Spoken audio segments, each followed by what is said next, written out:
মাওলা, আমি তো গুনাহ করেছি, তোমার দরবারের আসামি। মাওলা তুমি যদি মাফ করে দাও, আমাকে প্রশ্ন করার কেউ নাই, আমাকে জিজ্ঞেস করারও কেউ নাই, আমাকে আটকানোর কেউ নেই। বান্দা যখন অনুতপ্ত মন নিয়ে বারবার বলতে থাকে, রব্বে করিমের রহমত তাকাইতে থাকে, তাকাতে তাকাইতে এক সময় রব্বে করিম বলে, বান্দারে তোর বলার ধরনটা পছন্দ হয়েছে, তোর ডাকার ধরনটা পছন্দ হয়েছে, তোর চোখের পানি পছন্দ হয়েছে, তোর বলাটা পছন্দ হয়েছে।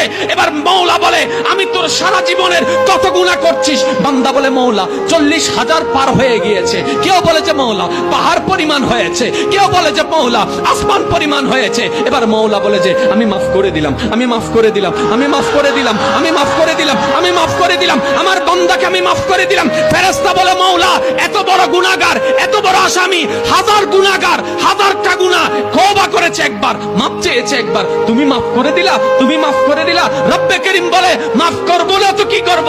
বান্দাটা কার দেখতে হবে না, বান্দাটা কার দেখতে হবে না, সে রহমানের কাছে মাফ চেয়ে যদি মাফ না পাই, তাহলে তো বিশ্বের কাছে মাথা নত হয়ে যাবে। আরে সে রহমানের বান্দা, জাত্তার বান্দা না, যে রহমান হচ্ছে ইন্নাল্লাহ আলা কুল্লি শাইইন কাদির। সুবহানাল্লাহ।